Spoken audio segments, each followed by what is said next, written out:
I want to welcome everybody to the Daily Cheat Sheet here with the dude Angolan. This has been one of the weirder weekends I can remember. It started out on Friday with the president excommunicating Marjorie Taylor Greene. And I thought to myself, Golan, good move. I think it's a great move, but I also thought at the same time it's a shot at dissenters within the party. Now, the problem is I don't think Trump realizes what's going on. I think he's got Fox News running. He's probably got CNN. Obviously, he's got Bill Maher running in the background. But I don't think he knows what's going on in the new conservative, in the new media. I don't think he has any idea how off the rails it's gotten and how anti-him it's gotten. And I really do believe there's a mini coup going on to bring down his agenda and bring down him. I think you actually hit it nail on the head on that one. It's one of those things where normally Trump is the guy who has his finger on the pulse. And when he doesn't, he has a finger on a different pulse that we're not even thinking about. So he's playing that, not to use the old chestnut, but that. Kind of that 4D chess. I know, you knew it was coming. You knew it was coming. But I agree. I think that what'd you call it, excommunication of Marjorie Taylor Greene was meant to be a shot across the bow to all those people on the woke right, to all those people who are going against the Make America Great Again agenda. And, it seems to be kind of spiraling out of his control. And I don't think he realizes how out of control it is. I think you're absolutely right. I think whether you look at Matt Walsh today released something that said, America only shouldn't be something to be criticized, and like, this is it. Now he's taken that tact. America only is the right way to go, according to Matt Walsh. And of course, the Tuckers and the Candaces and all the names that we're always saying. But I don't think he realizes that TPUSA is turning into something it wasn't. I don't think he realizes that there's a whole group of people that are looking to undermine his agenda.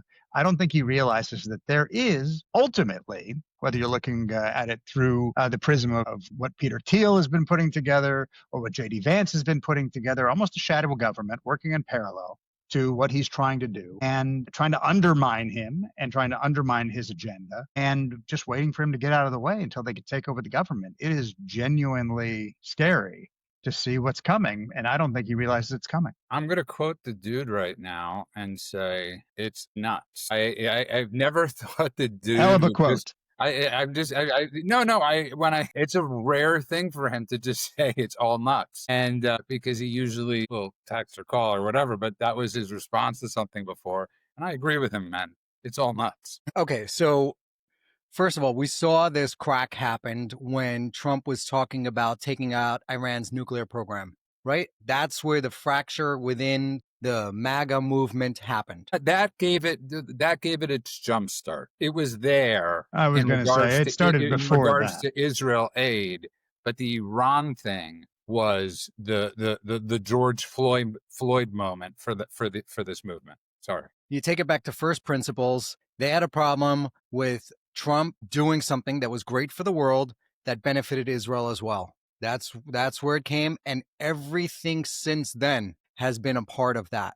They are trying to undermine his peace initiatives in the Middle East. They are completely taking the Qatar-Turkey narrative, which is in opposition to what Trump is trying to achieve. So if you look at it from that standpoint, everything makes sense.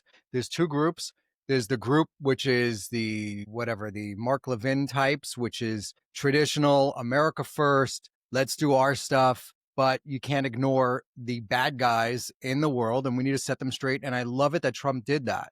By setting those countries straight, we told the world, you can't get away with attacking us, attacking our ships in the Red Sea, doing all kinds of disruptive things when you guys are just mosquitoes and we're the giant hammer. What about the narco boats too? Don't forget the narco. The narco boats, all of it. It's all the same thing. Is that for too long you've been taking advantage of us, and weak administrations have been doing nothing. And finally, you have a guy who came in. He gave Hamas a deadline. They returned all the hostages. How did that happen after 2 years of war? It's because this guy's not playing games. And this group, what is their problem with it? What is the issue? The issue is Israel. That's it. That is only it. So if you cut through all of that stuff, you could see clearly what's going on there. And it's I just want to say one thing for the record before I want to let you go on, because I want you to go on. But I just want to say for the record, we all hoped that we would not be having to discuss Israel and mend was really not, was the last person that wanted to keep on discussing Israel. I know that because we had conversations about that, but there's just, you can't ignore it at this point. Well, this is, I'll just say that there are three things we want to never talk about again. I never want to hear the word Epstein again. I never want to hear the word Tucker again.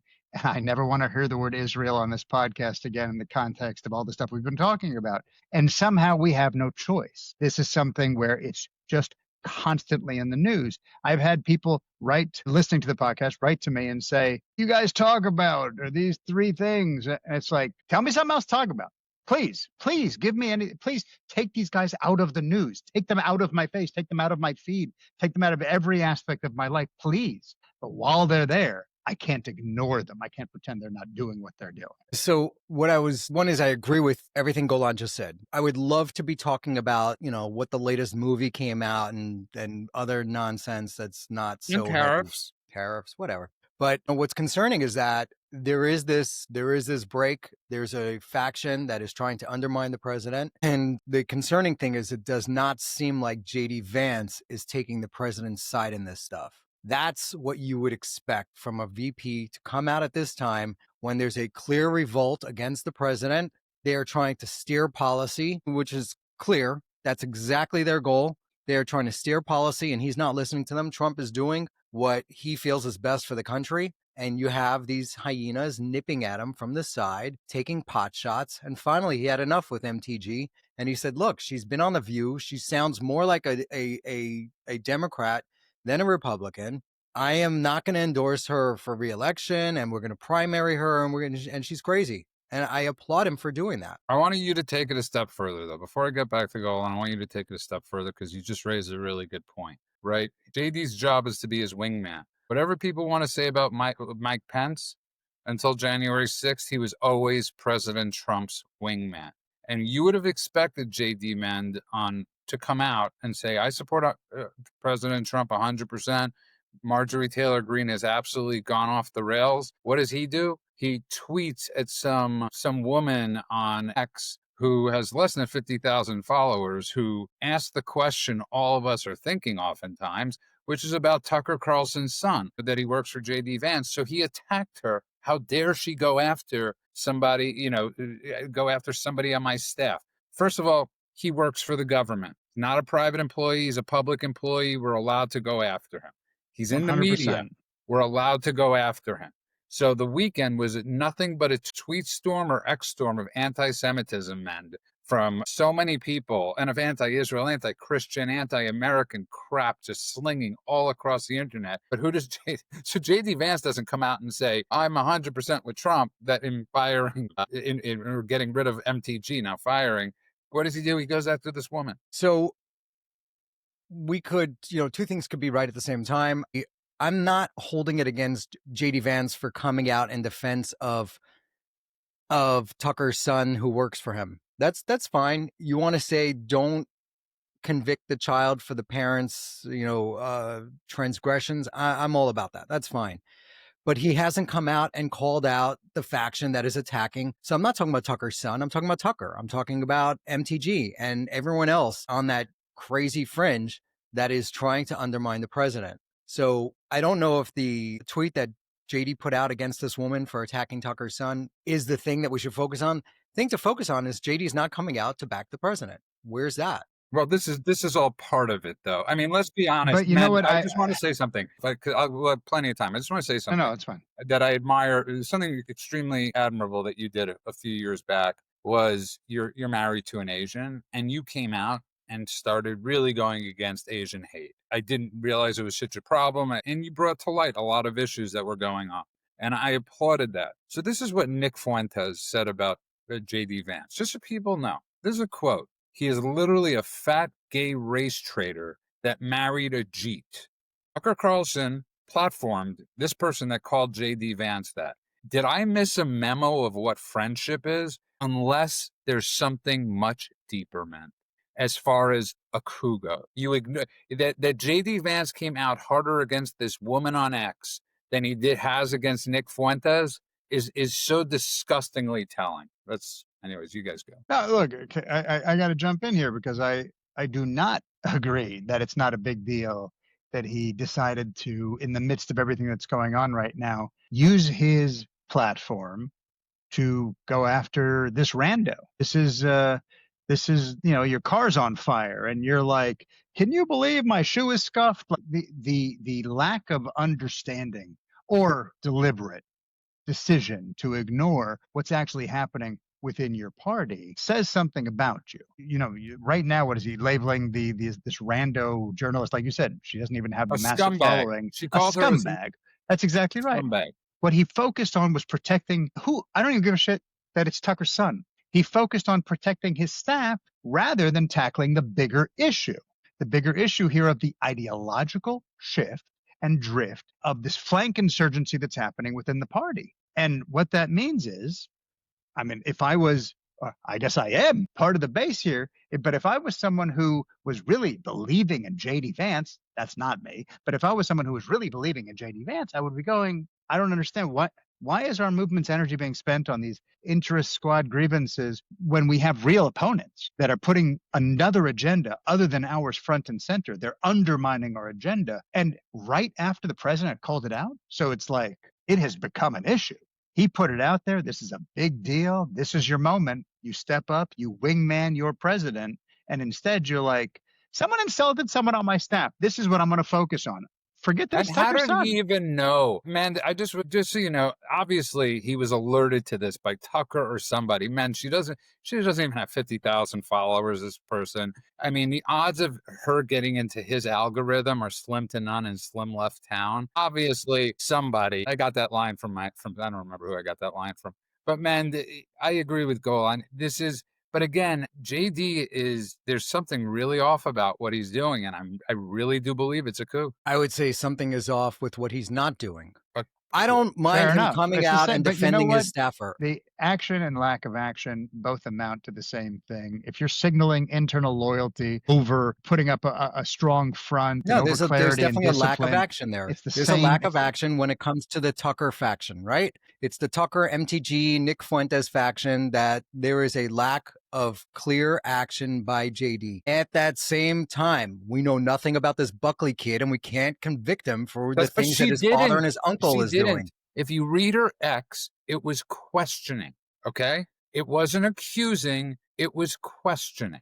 There's a big difference. She didn't say, you have a mole, you have to fire him. She simply questioned a government employee who happens to be Tucker Carlson's son, who's 29 years old, who gets paid by the United States government, which means us people. That's all she did. It wasn't like What some she crazy... said was that Tucker clearly gave a hand job to Nick Fuentes. We know that. And then we have, metaphorically speaking, and then we have Tucker's brother, apparently, according to her research, loves Nick Fuentes. But he posted it. He posted yeah, well, it. He did. Yeah, but that's, He that's what posted I'm a saying. lot of That's stuff fine. from No, Nick but that's what I'm Fuentes. saying. So that's what that we know she reported on. And what she asked was, and I quote, "Is racism and anti-Semitism a Carlson family trait?" And asked if Buckley follows dad and uncle. She didn't say he does. She said, this is concerning because if you have Marjorie Hitler working for JD Vance, well, it's just Hitler's niece. We can't judge this for that.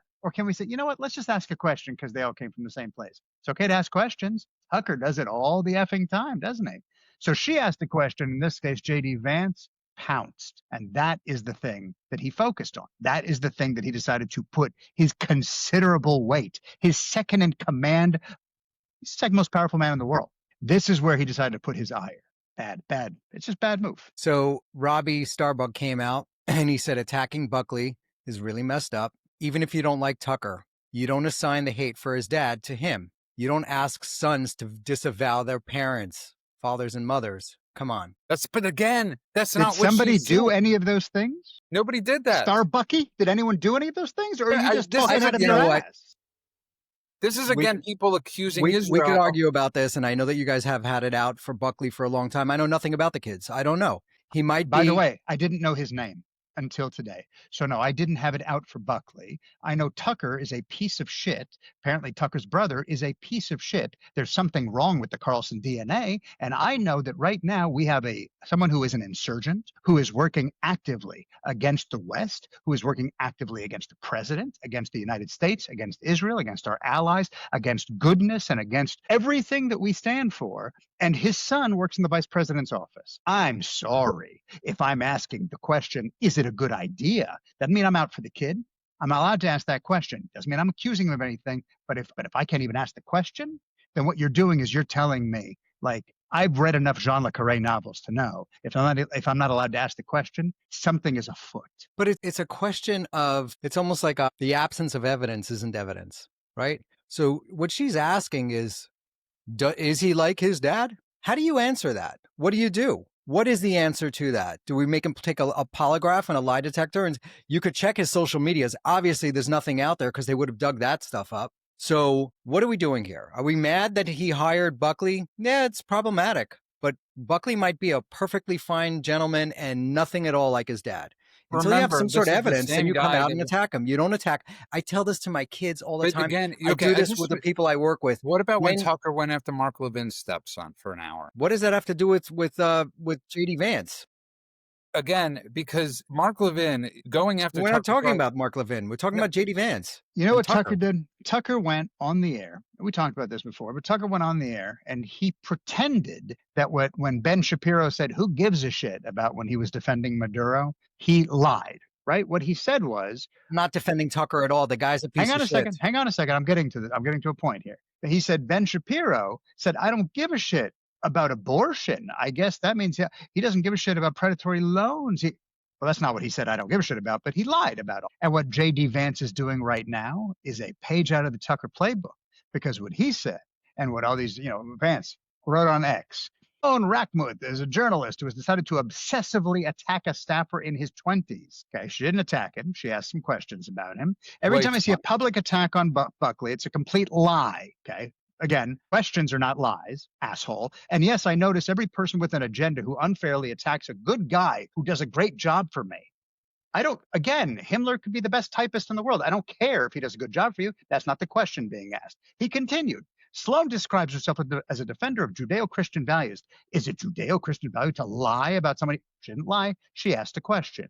Not in any church I ever spent time in. Oh, that's right. You just figured out the church existed a couple of years ago. Look, I'm unimpressed with JD Vance and his using Tucker lie tech to go after this person with less than 50,000 followers when there are real problems in this country. And the real problems are coming from his flank, his friends, his staffers' family. Yes, I think that it is okay to ask those questions, and I think it is okay for him to have to answer some of those questions. And if he doesn't want to, that's fine. He doesn't need to work in the vice president's office. So again, and we could wrap this up right after this. We don't need to continue hashing this out. I saw a response to this by Taryn Wanderer, and he said that Tucker Carlson's father was a deep supporter of Israel. Sometimes some things don't translate across generations. You never know. And again, I'm going to come back and say, if you found That's why it's good to ask questions, isn't it? If this kid posted anything, for sure, take him up on it, take him to task, make him explain what that's all about. But if there's nothing there, and the only thing there is that he's Tucker's son, it's wrong to accuse this kid. I'm going to tell you why it's not. First of all, if you go for we're the ones that don't just want to ask questions. If you go up for a confirmation hearing or anything like that in the United States government, you're the one that wants it illegal that foreigners should serve in the House. You're the one. So if Rashida Tlaib's cousin decided to run for the House, you wouldn't do guilt by association. It wouldn't scare you a little bit unless questions that were asked. You're constantly talking about that we should have these, that the Congress, whoever it is, should have protections against certain things. I don't think it's a crazy thing to say that within the White House, because this is within the White House, there should be certain questions asked of employees in the White House. Are you loyal? You mean like are asked of every single employee that goes into the White House? And also, Mend, you just misrepresented something too. I hate to say it. I didn't say asking questions like Tucker, where he just asks the questions into the ether and nobody gets to answer them. And then they just hang there and they make a statement. They're not real questions. I'm saying she's asking a question and we'd like an answer. The answers are what's important. If you ask me a How do you question, get that answer? What do you do? well, What is well, the thing? Because there's no Buckley is a human accusation being here. with a mouth. If he feels that he's In the being attacked, media, and in the media. yeah, in the media, In who the media actually is a what? spokesperson in the That's media, his job, man. that's his job. He Yeah, is literally a spokesperson. yes. So you have someone who is in the public eye, speaking on behalf of the second most powerful person in the world. Okay, certainly the second most powerful person in the country. And yeah, I think it's okay to say, what are your views here? You know, just like, by the way, if there was any deputy press secretary of any politician, and that person we found out had ties, even if they were ties to something unseemly, we would say, okay, so these ties don't look good. Why don't you tell us what you really think? Let us know. I think it's perfectly valid. And by the way, if I was that person, first thing I would do is say, let me explain my position. Okay, who's supposed to ask him that question? Well, a journalist just did. That's journalist's job, is to bring up things. And what is that, he supposed to respond with? well, why don't you let him speak for himself? If JD Vance is so got his panties such in a bunch that he feels he's being attacked and lied to, well, there's clearly a response. Besides going after this random person, this journalist, for asking. And by the way, if you just I so you think know, we're gonna have to agree to disagree on this one. I think until you find a smoking gun, some evidence that this kid made some sort of statement that is part of the Tucker faction and the Marjorie Taylor Greene nonsense, then I don't think it's right to convict him for the crimes of his dad. Nobody's convicting him. Nobody has. There's We've a asked the difference question. between convicting and asking a question. Do you know why Tucker What is the question? Do you want to know why Do Tucker... you agree with your father and your uncle on the things that they're saying, their support of Nick Fuentes, their anti-Israel stance? These are all very valid questions for someone. Anti-American stance, anti-West stance, all the things that I've already said, anti-Christian stance. You know, these are all very valid questions. And you can say, I'm not my father. So I don't share those same views, and I belong here. And if the answer is, well, I think Christians, Bonhoeffer is a villain, and Churchill was the, that guy doesn't belong in the vice president's office, you're fired. It's okay for him to have to say what he thinks about stuff. Let me just quickly say this. They went on a rant against Mark Levin's son. So apparently nobody's off limits but Tucker's son. And again, this goes back to show you where it's such a weird thing to me, man, that he's not as angry about this guy calling his wife a Jeet. And he's more upset about that. That is something that is so telling to me. But that's just me. But we don't know what JD is feeling. I'm sure he can't be happy about the fact that some guy who he's not friends with, Nick Fuentes, called his wife a Jeet. I'm also sure that his wife is probably not happy that JD went publicly and said he wished his wife would convert. I mean, that seems like something you should be talking about in your bedroom, not out on some podcast somewhere.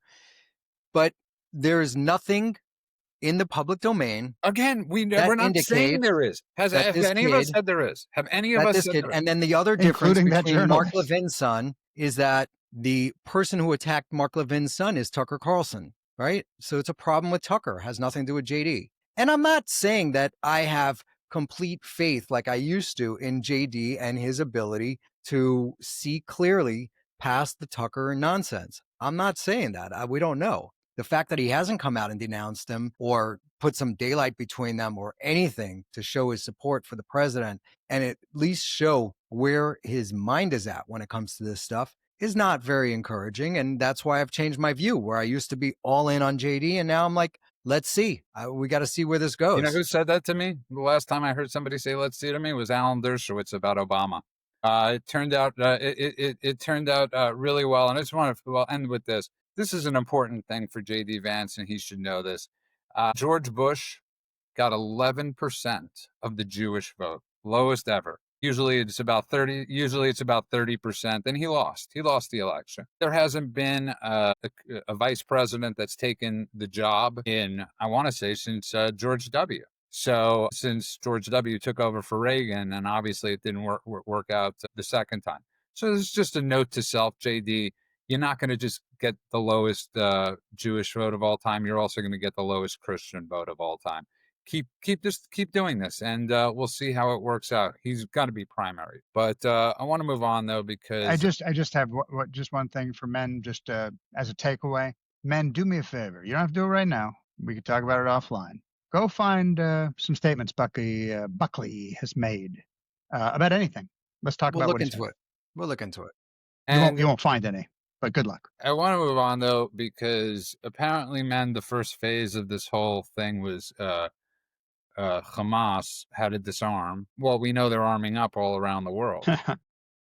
They're not just disarming, they're rearming. Stockpiles of weapons. It's being reported. Obviously, we know this happened in Austria where they busted a cell. So this isn't speculation. And again, to people around the world, this is an existential threat, okay? If you have people in America that are stockpiling weapons, they're not doing it necessarily to send it back to Gaza, man. They're doing it to hit us. Yeah. Listen, we all knew that Hamas was not going to disarm. You have the 100 to 200 terrorists that are stuck in a tunnel and they're trying to get safe passage on the way out. I hear there's a battalion commander down there with them and they're refusing to come out. By the way, what are they eating? I thought they should be starving by now. They should be starving. Also, with all the rain, you'd think they would have been flooded already. Like, I have no idea what's going on there. As far as them stockpiling weapons, of course. So what we've been seeing throughout Europe, and I believe that they found the cache of weapons in Austria. What we've seen throughout Europe since the Bataclan massacre, which we just commemorated yesterday or 2 days ago in France, that killed over, I think, 100 people at a nightclub and some other places. The terrorists they weren't just killing the people. They gouged out eyes and they disemboweled people while they were alive. It was disgusting. I mean, I've read same thing they always do. Yeah. So these countries that themselves were under attack have kind of made a truce agreement with these terrorist organizations saying, we'll support you in the UN. We'll take your side. Don't attack us. Attack someone else somewhere else. You can't rely on the international community. There's just a few leaders out there, Trump being one of them, that says we're going to defang these people. And the Israelis are really good at it. The Saudis are not that good at it. That's why the Saudis need Israel for this Abraham Accords. They don't want to do it because they're afraid if they do it right now, their streets will rise up against them and get rid of the monarchy. Or they will at least have to kill hundreds or thousands of them in the streets when they charge at the palace. But the power players in the Middle East know that there's one country that can help them out when it comes to this stuff. And that's why they're aligning themselves both economically, but also security-wise with Israel. And in terms of, true, it's absolutely true. And in terms of the stockpiling that's happening, the amazing thing is not that they're stockpiling. I think we all were expecting them to not disarm, and I think we all were expecting them to try and rearm and stockpile and do all the other stuff. They got a bunch of places in Africa. They're piling up weapons in Yemen and all these other places. At the same time, this is the thing that gets me. At the same time that's happening, the U.S., along with a bunch of Arab countries, are submitting a new proposal to the UN. As I mentioned, I had read an early draft of it, and, well, the real thing did not disappoint in that it completely is a disappointment. As we are going through this process of Hamas not adhering to even the simplest tenets of the ceasefire, they're not giving the bodies back, they're not disarming, they're stuck in this tunnel, and we're being convinced, the Americans, I mean, are being convinced that letting them out might be the humane thing to do and might signal to other terrorists that this is what it looks like when you surrender and go live in the Four Seasons or whatever. At the same time, all of that is happening, which is just ridiculous shit show stuff. This is the moment when the UN is discussing this new Gaza plan. This world is dumb as a bag of hair. I want to get to something though. It meant, to your point. So we all knew when Trump took over, the economy was going to take quite a while to build back up. I mean, you're not going to fix this ship in 10 months. And this again is part of the problem, right? So you have people within his own movement that constantly are questioning his moves. This is a guy that ran during his first term, economy was at an all-time high, everything. So you have to sort of trust the guy. And even this, they question. They're constantly questioning trade or tariffs or all these different things. And it's like at a certain point, when do you just shut them up? When do you just shut these people up? How many things has this administration done correctly so far? I mean, from shutting down the border within a week to deporting illegal aliens to making all kinds of trade deals with all sorts of nations that were taking advantage of us, taking a free ride. I love what Lutnick said. We're the customer. The customer's always right. We get to decide. So America telling them, you want to operate in our economic zone, in our country, you want to sell your goods in our country. Basically, if you go to Apple and you want to put an app in the App Store, Apple takes a cut, 30%. You want to sell on Amazon? Amazon takes a cut. You want to sell in America? We're going to charge you, just like all these other countries have been doing. So if you wanted to sell a Ford in Europe, they charged a tariff on that, but they were able to sell their Mercedes here without any tariffs. And I don't know the exact details of those two things, but I'm just giving you examples. I know that Canada charges tariffs on our dairy products. Why would that be the case? We're supposed to be free trade and best neighbors and partners, and there are retarded cousins up north. They should be not putting tariffs on our stuff, but they were. All of them were taking advantage of us. So back to the meme we made this weekend, which was, I stand with the man who risked it all when he didn't have to. How quickly they forget. And it's a picture of Trump on the floor with blood coming down his face right after he was shot. And it says, Trump is my president. So that's where I stand. That's where we stand. Yeah, and Golan, I bring this up because Trump was in front of the camera, and of course they're going to say he's sick or something, but he was very raspy because he had a heated discussion with somebody who he refuses to say a nation about tariffs and lowering tariffs. And I guess it got extremely tense. And he was screaming. I'm surprised he did not bring up who it was. But listen, this guy fights every day. And I think that's what really bothers me more than anything is it's any notion. And I posted this, any notion that he's not America first. That's what bothers me about these podcasters and this media blackout against this movement that's going online. Is what's more America first than bringing jobs into this country? I mean, we had, listen, on Friday, Ford announced, right, that it's going to take, that they're trying to get people to diesel engines. It takes 5 years to train people, right? So we do need people that know how to do these things. Do you think he just to clarify for the listeners, what you're just talking about is that Ford basically said, we want to hire people. We need people. We need people. We are so desperate for people. We are willing to give them twice the salary. And the follow-up statement was, unfortunately, American universities are not educating Americans for what we need. And this goes back to that. I don't want to shift the topics because we're not done with this one, but this goes back to the H-1B visas, where there are people who, they're in the same neighborhood anyway, because right now there's a lot of people really pissed. I keep seeing one post after another, one YouTube video after another about people saying, how dare he say that Americans are not trained enough or not educated enough or not good enough or not whatever. And it's like, you could take anything out of context and beat everyone with a blunt object. But if you really listen to what he's saying and you really listen to what the employers themselves are saying, there is a factual issue right now. And that issue is that Americans are not trained for the jobs that we currently need to fill. For some, obviously, but for some, no. And for those jobs, in order to fill those jobs, we do need to bring in outside talent.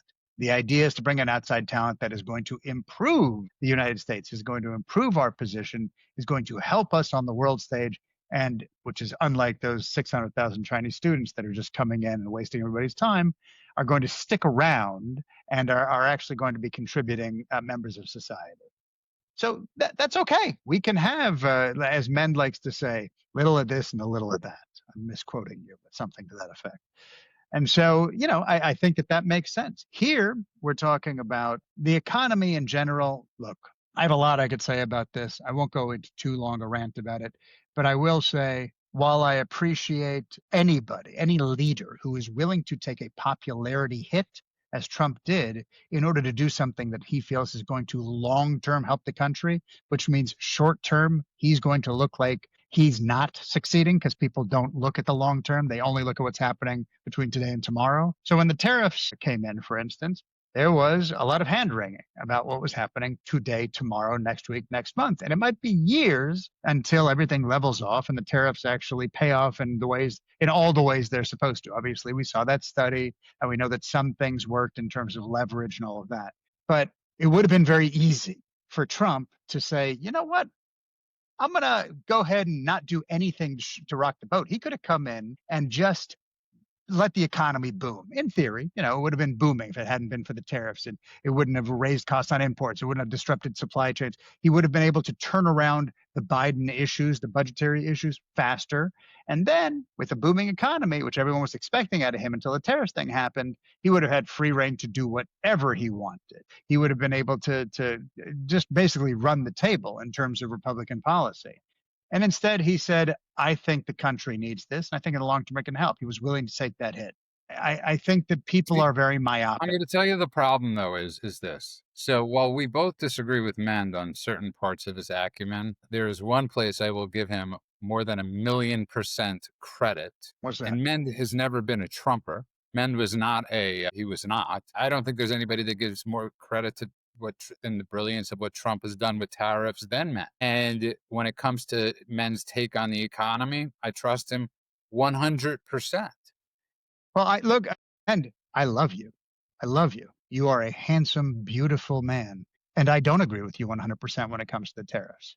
I do not agree with you I know 100% from when it day comes one to the economy. we butted From heads day on one. it. That's But fine. I've come much further, much closer, because you have convinced me of certain things, and certain things have happened that I've been able to see the leverage of. But I still think that the tariffs led to slower GDP growth and higher inflation in the U.S. And I don't think it's arguable whether that means in the long run it's going to remain that way, or whether these things are over the long run, we're going to go, oh my God, turns out 20 years ago, remember when Trump was president, he did all that? Turns out he started this ball rolling and it eventually turned into the most booming economy of all time. No, none of us pay taxes anymore. It might happen.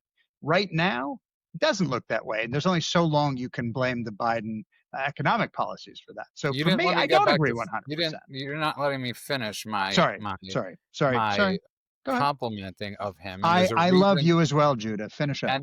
and I don't need it. And there's a reason I'm complimenting Mendez, because the problem, Mend, is everybody's getting their information from people that should not be giving financial information. Okay, if you're getting your financial information about the economy from Steve Bannon or Benny Johnson or anybody, you're a dope. Okay, so I encourage anybody to listen to Mend about investments and the economy over any of these people. I mean, literally, you have to be a jackass if you are listening to Steve Bannon when it comes to talking about HB visas or anything, man, to do with the I agree with economy. this part. Mend, I would rather listen to you than any of the Well, let people him Judah talk, just goddammit. mentioned. But I'm right. All right, go ahead. So when it comes to the tariffs, a lot of this stuff, we're not going to see the benefits from it for a long time, because what's happened is a lot of these countries have come back to the table and they said, oh, we used to charge you 25% tariff. We're going to knock it down to 5%. And then Trump said, fine, we're going to put a 10% tariff on you because you had no tariffs on you. So now going forward, we pay 5% of our products going into your country, and you're going to pay 10% on any products coming into our country. So our products are going to be sold more in those countries, and their products will be sold here, but we're going to be making a tax on the way in that they're going to have to pay. They're going to have to eat that. And usually they don't pass it on to the consumers. How long will it take for us to see the benefits of that?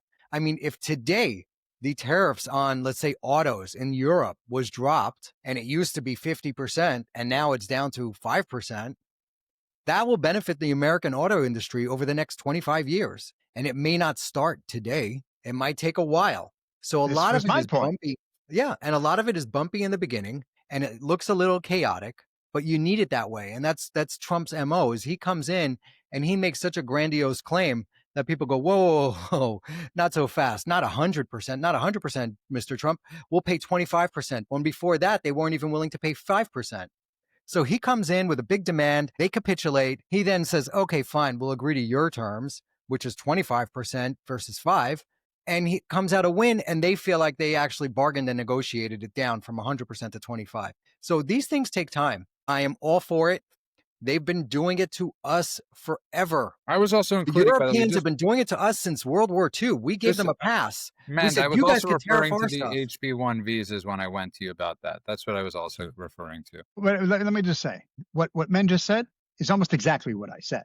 What I said was, we may someday see that all, and we don't know. You're hoping, and I appreciate your optimism. We may someday see that all of this is going to end up being candy and rose-colored glasses. It might be, but there's also a possibility that if you kept trade more open, kept inflation under control, and avoided the tariff shockwaves, maybe the economy would have entered a strong growth phase.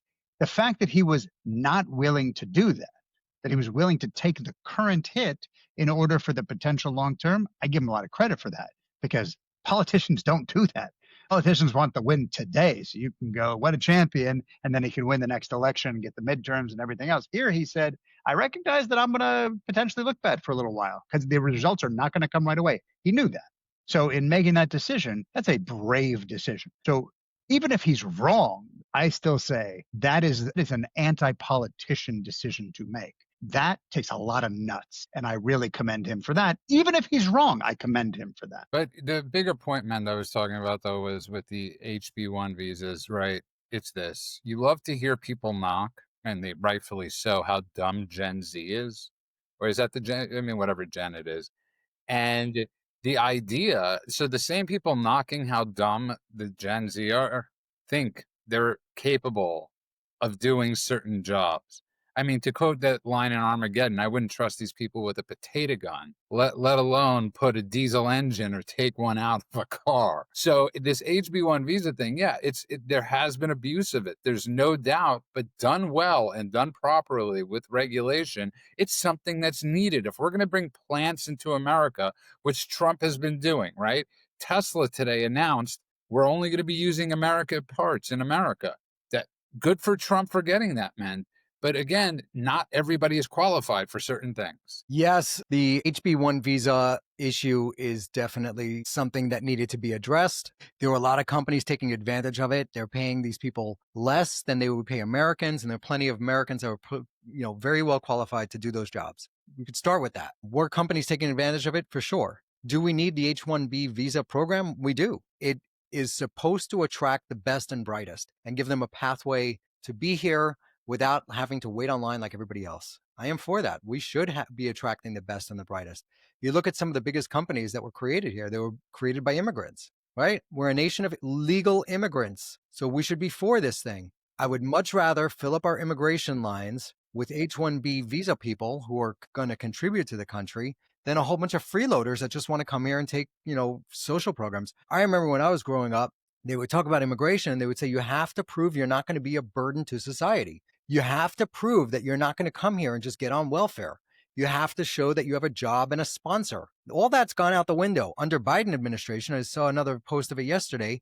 They went to Texas when Texas put barbed wire along the border, and they brought a forklift and they lifted the barbed wire to let illegals in. Explain that. How do you defend that? So I don't care what's going on now with the border and the roundups that are being done that people don't like. The way that we got here was by them lifting up the barbed wire and letting millions of people in. That's how we got here. Don't complain about the fix without talking about how the problem started. This is a reoccurring issue in this country where people just don't understand cause and effect. That's why you have people out there protesting for Hamas, the ones who started the war. Cause and effect. Same thing here. Well said. And that's why I went to you. And not to go on because, I will just say, even though you did not throw it to me, which I appreciate, is that the thing that a lot of people don't realize is, let's just use China as an example. They are out there recruiting nonstop worldwide for top tier STEM talent all over the world. Every corner of the globe they can get their hands on. Why? Because they know that right now, the war might be bullets, might be tanks, might be planes, might be all of that good stuff. But right now, the war is going to be tech. And if they can control that tech market, they're going to win. Europe has lost its edge. As you said, Judah, forget Europe. Europe's out of the equation right now. We're talking about the U.S. versus China and its allies. And its allies are all the evil alliances of the world, the Irans and the North Koreas and then all the rest. So the problem isn't the H-1B visa. The problem is, as men said, the abuse. We need the high-skilled immigration. We need those legal, right? Very important, legal. All those companies that are out there looking for top-tier talent, they're doing it because they can bring in, raise the bar for everybody else. That legitimate talent can really help us get ahead. These are the people we want in America. So for people to conflate the people who actually are the best and the brightest with the people who are coming in under the abuse is just a misunderstanding of the system. Well, Period. I don't think it's just a misunderstanding. I think, again, it's a concerted effort by people in a certain part of the supposed MAGA establishment to help try and bring down President Trump. Because, to men's point is you have to think 25 years ahead. to Men's point, this isn't just where this isn't. This is our take on this is as unpopular as our first 30 minutes of the show might be for some, and we're okay with that. This is not the take because people are not getting this messaging, man. They're not. Trump doesn't realize this. His comms department does not realize this. Is the messaging is not coming from Fox News. It's coming from every podcaster. Now, why are they absolutely lying? Because there's no better way to get people that are disenfranchised or feel like they're getting screwed over by the system. So when you have Steve Bannon or Benny Johnson or any of these people who are talking out of their asses because they know nothing. Or Brett Cooper yesterday. Her thumbnail image was a picture of Trump, says he thinks we're stupid. And the whole show, her whole half hour was just talking about how Trump was trying to answer questions with Laura Ingraham and he kept stumbling over himself and saying that Americans stink and all this stuff. And it's like, you can take anything out of context you want. You can misrepresent all you want, but that's all that's happening there. It's not the listeners don't know that they should go and do their own research. They're listening to you and you see where the clicks are. And so you suddenly go there, just like all the rest of these woke writers do. Okay. I just went down a little rabbit hole of the Tucker Son's posts and reposts and all that stuff. So apologies for tuning out for a second there. And I did find one where he reposted something that this guy named DBO Mensch, who's the guy at the American Spectator. Mm-hmm. Judah, do you know this guy? Do you mean the Spectator or American Spectator? They're two totally separate things. Because I used to write for the American Spectator. And Benjamin Domenech? Domenech. It's that's he's from the Federalist. That's actually the Spectator. It's the Spectator, but he's also the Federalist, and he's Meghan McCain's husband. He's who? Meghan McCain's husband. Oh God. Anyway, he posted something a while ago, which this little Buckley dude reposted, which says, just a reminder that smears against Charlie, attempts to censor his speech to get him fired did not only come from the left. And then it's a screenshot of that guy saying, if Charlie Kirk remains the head of TPUSA, the right has an anti-Semite problem that will follow them into the coming elections. That was in 2023. So when you hear me not jumping down someone's throat to call them an anti-Semite or to convict them of something that someone else said, which no one has here. Which none of us have. I didn't say you did, but I'm saying we're come close. I am very careful with this stuff because right there was a guy who was calling Charlie an anti-Semite. Is this guy completely nuts? Well, it's Meghan McCain's husband, but again, you're putting words in our mouth. I didn't say you said that. I didn't say you said that. Come on. But no, I said when you hear me being apprehensive, I am very measured when it comes to those types of accusations because I never want to do it in a case where I'm wrong. I will make sure that I'm right before I level such accusation. And I do that with my work as well. If I have an employee that how do you do that, man? If you want to find out someone's opinion on something, what do you do? Do you ask them about it? Do you ask them about it? Like what you're doing there. I know. So in the case with my employees, if you think that one of your employees is not doing something, they're working from home, they might be watching Netflix all day. First, I will gather the evidence. I will make sure before I accuse anyone of anything that I am 1,000% sure that I know what the hell I'm talking about. Because the last thing I want to do is accuse somebody and then get caught with my foot in my mouth, just like this guy from The Spectator just did there. Ben Dahmer. He looks like an absolute ass for that post. What an idiot. What a complete moron for posting something like that. So I don't have anything to ask Buckley. I don't know anything about this guy. Now that I'm going down his rabbit hole a little bit, you're seeing there is no rabbit hole. Buckley doesn't really have much out there. He doesn't have many statements of his own. There's nothing. Okay. I know what you're looking at.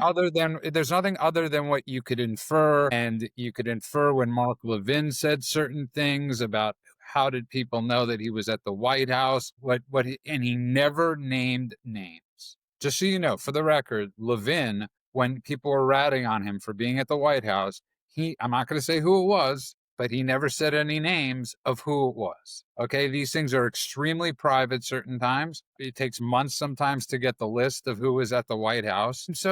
But none of us have said anything. All of us are anything. Neither did the reporter. Yeah. And all of us are saying is there's nothing wrong with asking questions. I mean, this was a shit show of a weekend on X. You're the one that said to me This is all so nuts. I mean, this was one crazy ass weekend on social media. And I think it's fair to ask questions. I think it's incredibly fair to ask, how did JD find this one person that would never get into their algorithm? Who told JD to go after this woman?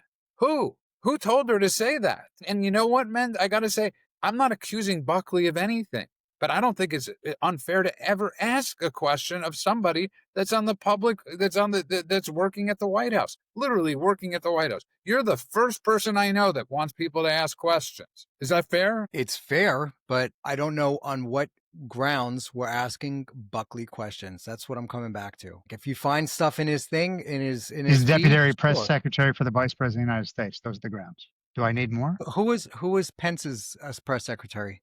Did we ever ask him any questions? No. Nobody gives a shit. No, Yeah, he did actually. wait. Yes, you know No, what? that's Can I not say true. something? He actually did get asked questions later Absolutely. on. 100%, he was grilled. When? One- When? As obviously as the While he was in debacle- office? While he was working for the guy? obviously, as the debacle of January 6th was January, occurring. that's a No. I'm telling you when he was questioned. And you know what? This is an extremely different situation. If you're not going to tell me it's weird that the only X or whatever post he put out had to do with this, but nothing to do with Marjorie Taylor Greene, nothing to do with he supports President Trump on his HB1 visas, nothing So to do again, that's a problem with JD Vance, not Buckley. But that's the point we're making. Who cares about this dimwit or anything on, and I'm not calling her a dimwit, but who cares about all the crap that goes on X? At a certain, nobody's paying attention to every single X person, okay? But he interjected himself into this situation. That's the bizarre and weird thing. I'm not saying whether whatever this woman asked was right or wrong. It's her question. It's not mine. But for JD Vance to get into, once JD Vance interjected himself, then it became a problem.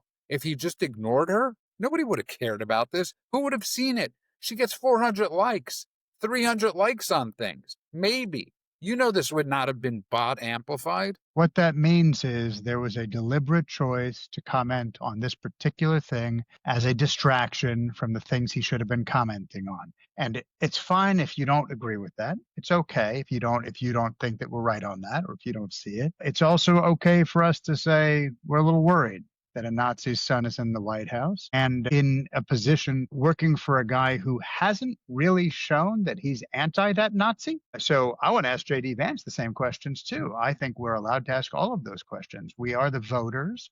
We are the people who are being supposedly governed by these people. And he's not someone who is just in a back room in a hole somewhere. He's the guy in the press secretary booth, deputy press secretary to the vice president, which is a problematic office right now. I want to ask everybody in that office questions. So how do you feel about Trump coming out in defense of Tucker doing an interview with?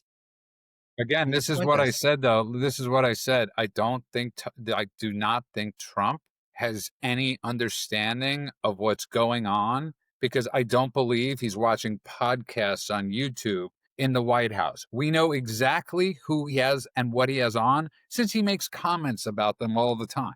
Okay, we know that he has Fox News, CNN, Bill Maher, whoever it is. I don't think he has podcasts going on. I think, this is the podcast bill. have to do anything? Sorry, because he has no idea of what's being said or who his You guests are. were asking, Mend, just to finish your question, that Trump defended what? Tucker Carlson having Nick Fuentes on as a guest. He goes, he could have whoever he wants on. Which is something I've said for ages. Which I've is never something called for all of us censorship. have said. Didn't we Yeah. talk about the idea of not deplatforming, but not necessarily amplifying, right? If you're going to have someone on, you can absolutely go after them. They invited Nick Fuentes on trigonometry, but they were going to, take him to task for his views. So I don't think it's a problem that he had him on. I think it's a problem that he gave him a back rub while he did it. I think it's a problem that he gave him a lap dance. And there's proof now that they actually had dinner the night before where Tucker promised he was not going to grill him. But again, I didn't even know that. That just makes me even more disgusted. Do you think Trump knew that? Do you think Trump watched the podcast no, of not at all. Tucker interviewing Nick Fuentes? No, but it goes back to what I'm saying is, man, I have no problem with Louis Farrakhan having a podcast or Louis Farrakhan having a YouTube channel. I've always not having, being on a giant microphone of someone else's podcast. I have a problem with that. It's funny. I don't think Tucker should have had him on. I think it was a big mistake. I think you're giving a voice to a person who is vile and disgusting. And if you're going to do that, hold I him to agree. task. Don't treat him with kid But gloves. that's my which point. is what But that's what I just said. That's what I just said. Look, you can say Bill O'Reilly and Bill Maher both said they wouldn't have Nick Fuentes on. Why? One said because he's not an honest broker. He's just the All right. troll. And the Yeah. other one said because he doesn't matter. Okay, that's fair. But if you are going to have a guy who is saying, I effed TPUSA and I infected it and they're all groypers now and I'm taking over the entire MAGA word. movement, all the stuff that he said, right? All the stuff that he said very actively on the air, you're going to have him on, eviscerate the hell out of him, expose him as the clown that he is. Instead, he validated his views. Now, do I think he should have had him on? No, because he's Tucker and he was never going to eviscerate him. But do I think that anybody should not have him on? No, I say bring him in and grill him. Let's see what happens. Well, Do that's the a different debate. thing. And Expose him. I gotta admit, Mend, to your point, yeah, I'm a little antiquated with this, and I think so is Trump. This isn't the old days. This isn't this. So let me break down what I think is going on there. I don't think Trump is playing 4D chess. Trump is very, very in the moment and transactional. So he's looking at this uproar within the MAGA movement, and he just took a shot at MTG, which is a big one. And now he came out and kind of gave Tucker a little bit of a pat on the back. And I think that is to confuse that faction that is trying to break away and isolate MTG from Tucker. I agree. And I think that's the calculus. I think it's a good and I think that's takeaway. why he made that statement, because otherwise there's no reason for him to even weigh in on that. I He agree could have with you. just completely Just so stayed you out know, of it. just so you know, I don't disagree with you. I think that is actually something I was thinking about when I heard the statements. I think he's extremely Machiavellian, as I posted about the other day.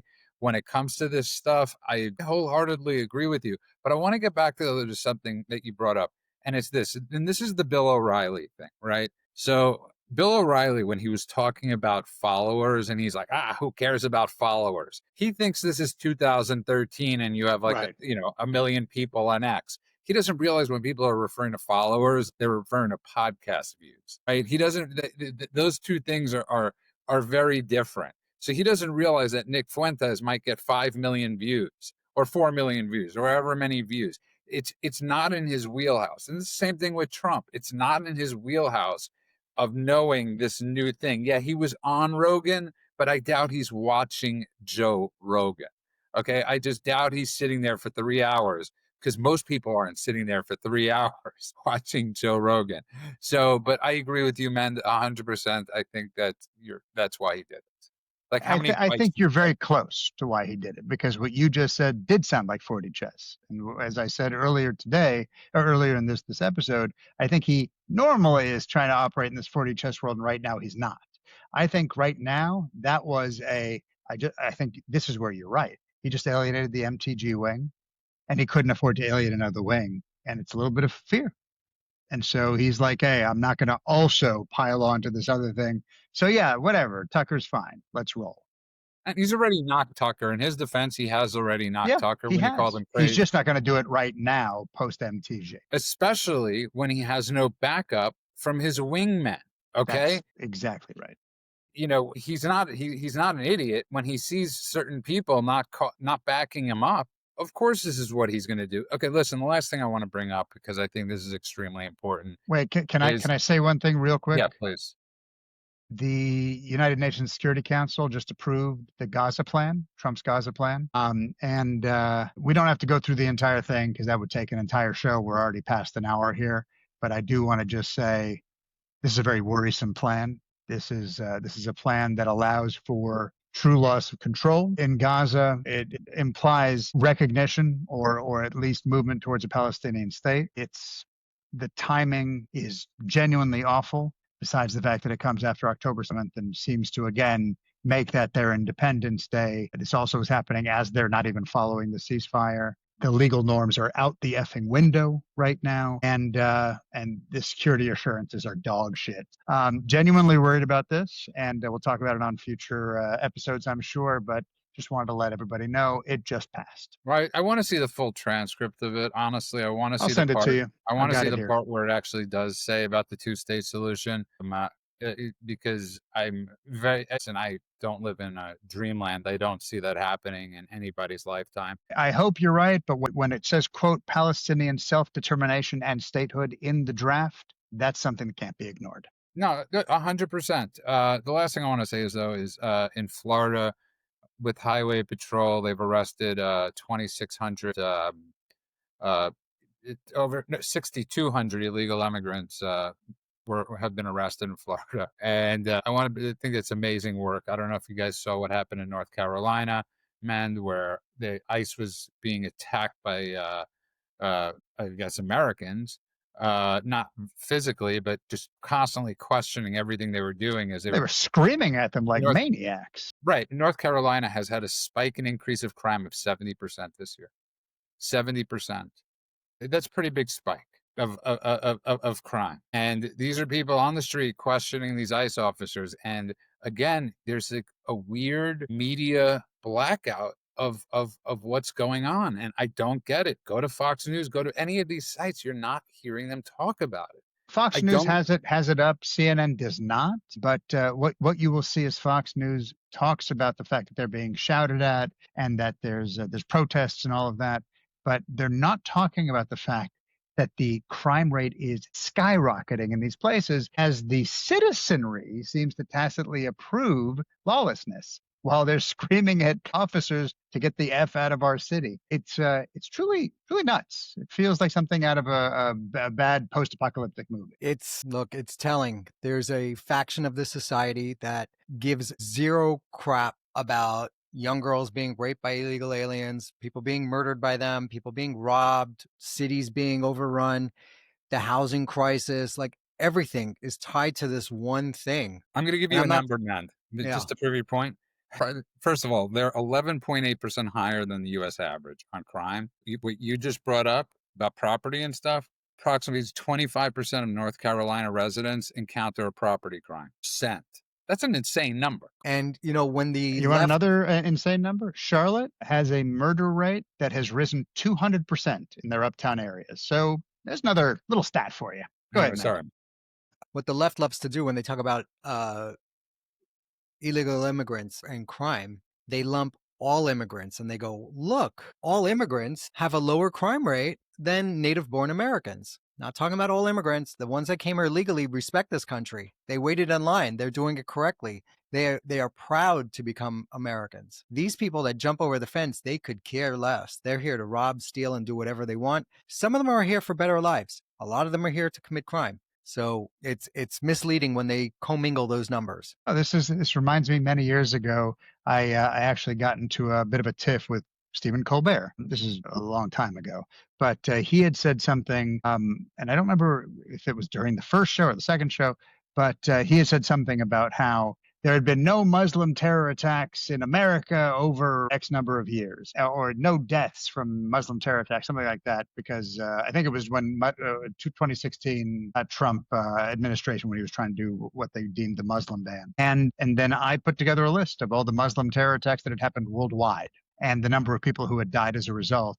And I challenged him directly. I said, you are conflating, again, that conflation idea. It's like you're saying illegal and legal immigrants. Well, if you lump them all together, your stat works for you. If you're saying, oh, no, just in America and not worldwide, sure, we were able to stop a bunch of Muslim terror attacks and there were only a dozen or so. But worldwide, there were hundreds and hundreds and hundreds. So you're lying by omission. Right? Same concept here. It's something that that is done on a regular basis, as we've seen with the H-1B visa, now with immigration, with Muslim extremism. The idea of separating out. It's like, I won an award for Best Picture. Yeah, really? Your movie won Best Picture? For Best 37-minute picture that started with a cue that was released on a Tuesday. Yay! It's like, okay, the more specific you get, the more ridiculous you can get with your stats. And on that note, I just want to say, we're very grateful to ICE, to everybody that serves this country. It is so underappreciated what these people do to make sure we're safe. And the crap they're getting is sick, and it's going to get people killed. It has already gotten people killed, obviously, other than the innocent civilians that live in these cities. So support ICE and support the Army and support our police forces. And no matter what, they're great people. And stop shitting on our country. Enough of this crapping on America. We're a great place. Love it. Okay. And if anybody has an issue with America, get the F out. There's plenty of places to move to. Go to Canada, go to France, go to England. Go have at it. Have Good fun. luck. Wear Good a luck. helmet. That's it. That's exactly right. And don't post anything on Facebook. You might just get arrested. Okay. On that note, I want to thank everybody who's been following and downloading us. You can find us everywhere at thedailycheatsheet.com. That is thedailycheatsheet.com. I want to wish everybody a good morning, afternoon, and night world, wherever you are. God bless you all.